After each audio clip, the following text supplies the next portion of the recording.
I should have never taken that road. Every time I think back to that night, I wish I had just stayed in the motel or even pulled over and slept in my car. But I didn't.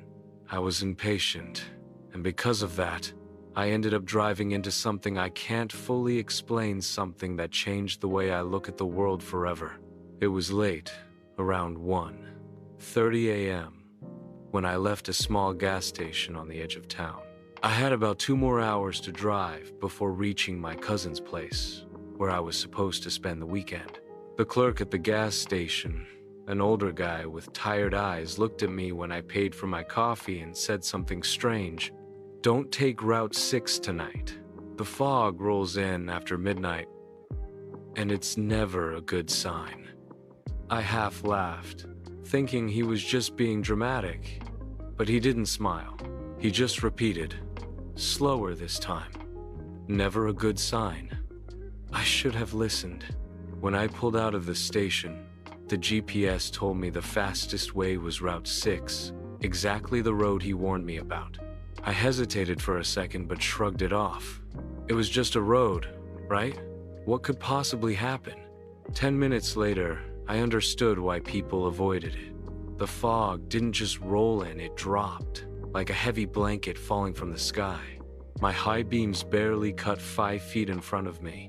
The trees lining both sides of the road looked like tall, gray shadows pressing in closer. My hands tightened on the steering wheel as the sense of isolation settled in. That's when I saw him. At first, I thought it was an animal in the road, but as I slowed, I realized it was a man. He was standing dead center in my lane, facing away from me, his body stiff. He wore an old, long coat that looked too heavy for summer. My heart jumped. I slammed on the brakes, tires screeching against the asphalt, the car skidding to a shaky stop just a few feet from him. But when the car came to a full halt, he was gone.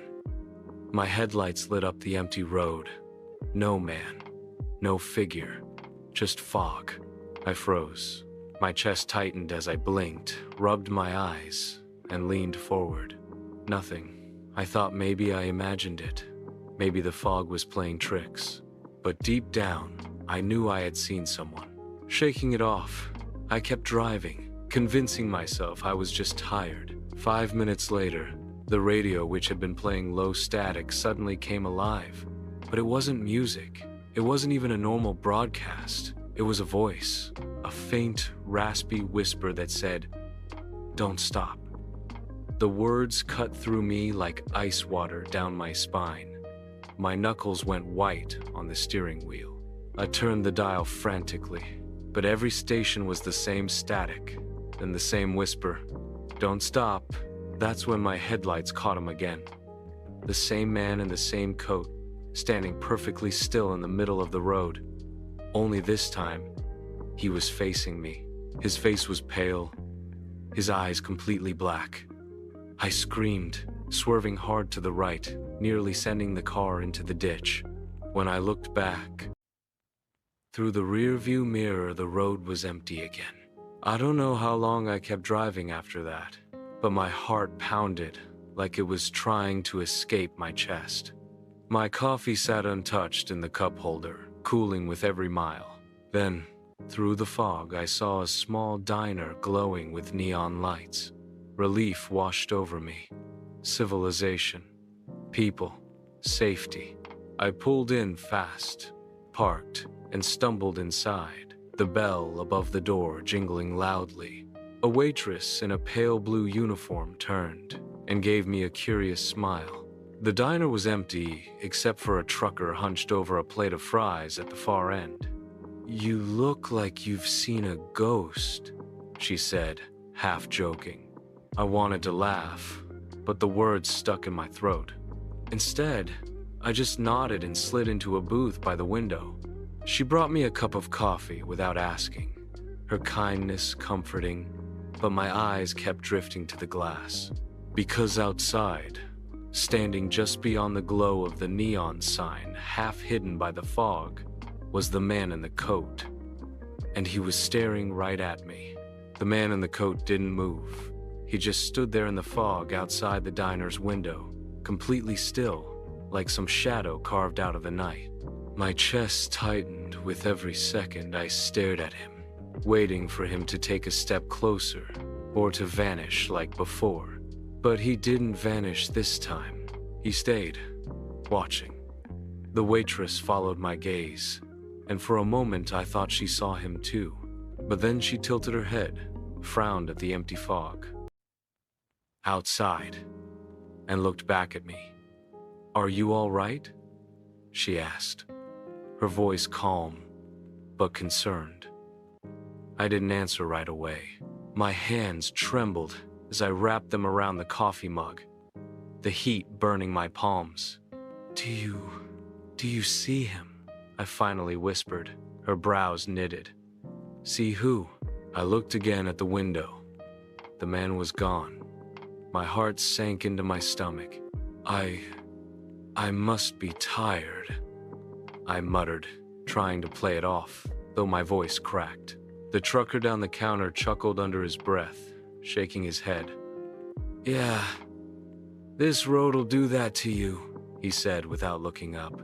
His voice was low, gravelly, and strangely heavy. "The fog plays tricks." I wanted to ask what he meant, but something about him made me hold back. His frame was big, his shoulders broad, but there was something off. Something in the way he ate without really chewing, his jaw moving slow and mechanical. The waitress poured me another coffee, and I realized my first cup had gone cold even though I hadn't touched it. "Where exactly are you headed?" she asked, her tone casual. "To my cousin's place," I said, forcing a smile. "Couple hours north of here." The trucker laughed, finally glancing up. His eyes were bloodshot, and the smile he gave me didn't reach them. "Couple hours north? That road doesn't go north anymore. Not after midnight." His words sank into me like stones dropped into a well. "What do you mean?" I asked, trying not to sound nervous. But he didn't answer. He just went back to his fries. The waitress gave him a sharp look, then turned back to me. "Don't mind him. He likes to spook travelers." But her voice wasn't as steady as before. She refilled my cup again, even though I hadn't taken a sip. Her hand shook slightly. When I glanced at the window again, I nearly dropped the mug. The man in the coat was closer now, just outside the glass. His pale face was pressed against it, eyes locked directly on mine. His breath fogged the pain. I gasped, pushing back from the booth so hard the table rattled. The waitress whipped her head toward the window. "What is it?" she demanded. But again, there was nothing there. No man, just swirling fog. I couldn't breathe. My chest was tight, my throat dry. "You didn't see him? Right there?" "He was standing right there." The trucker let out another dark laugh. "They always do that," he said. "Show themselves to the ones who don't listen." "Who?" I snapped, turning toward him. "Who are you talking about?"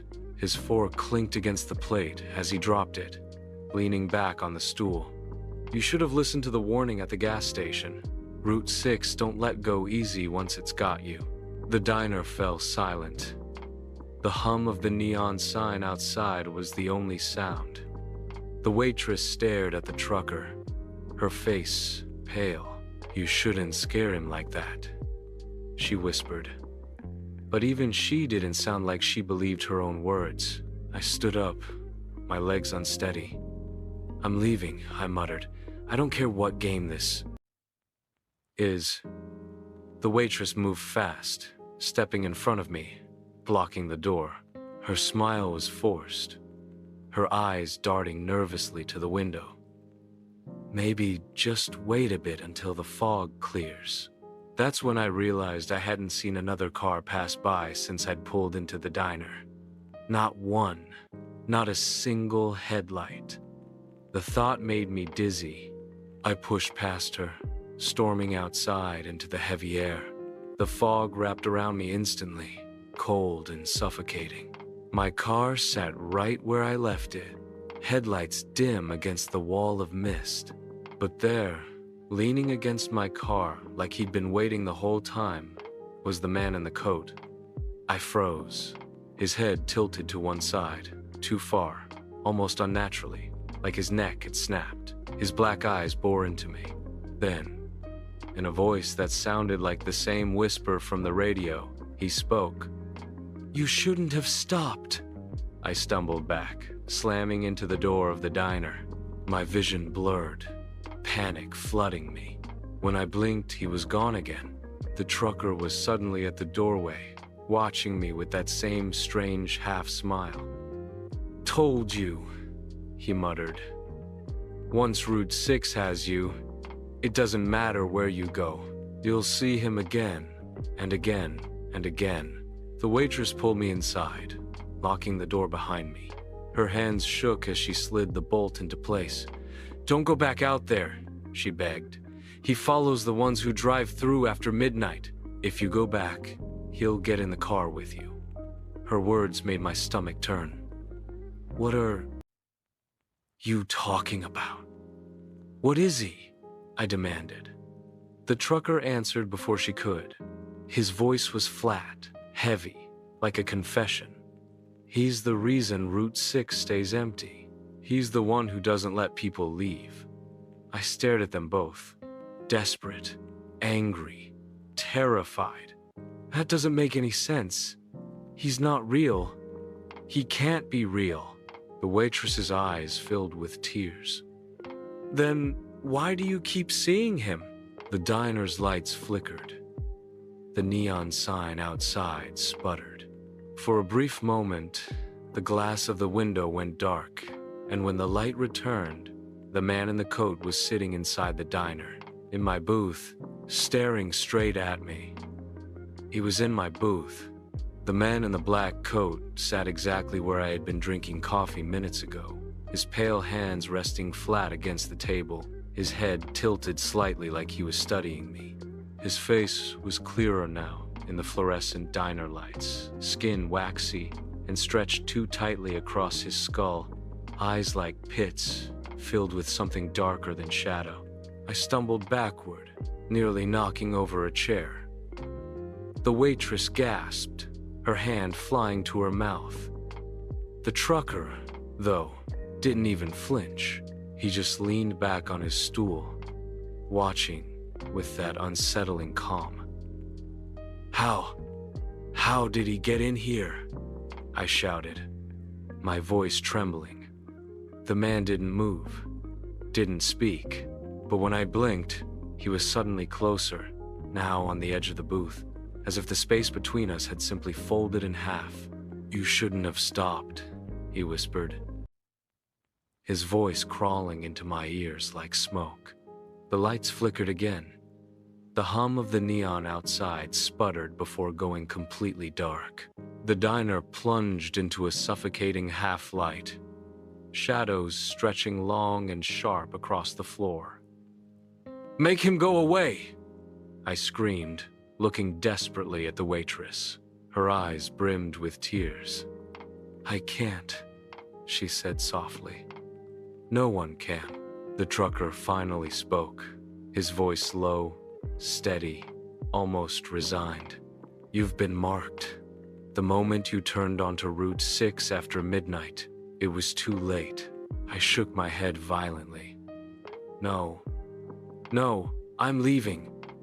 I'm getting in my car, and I'm driving until I'm out of this fog, out of this nightmare." The man in the coat stood. His movements weren't fluid but jerky, like each step was being pulled by invisible strings. With each blink, he was closer, cutting the distance between us without ever really walking. My heart thundered in my chest. My instincts screamed at me to run, but my legs felt rooted to the tiled floor. "You'll never leave," he hissed. His voice was layered now, like a chorus of whispers overlapping. "Not until you take your place." "What does that mean?" I demanded, my voice cracking. The trucker finally turned his bloodshot eyes on me. "He always needs someone new. That's the rule of the road. One in, one stays. The waitress sobbed, covering her face with her apron. I looked between them, realization dawning like a sickening weight in my gut. You're both trapped here. Aren't you? The trucker gave a single, grim nod. Been here since '92. Took the road on a stormy night, just like you. Thought I could outdrive him. Thought I was smarter. Turns out the only way this place works is if someone else takes your seat. The waitress's voice shook as she spoke. And I've been here since I was 19, serving coffee that never runs out, waiting for someone like you to walk in. I couldn't breathe. My chest felt like it was collapsing inward.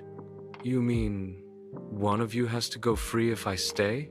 The man in the coat tilted his head again, his mouth stretching into something like a grin, though it was all wrong, too wide, too jagged. His voice filled the diner like 100 whispers.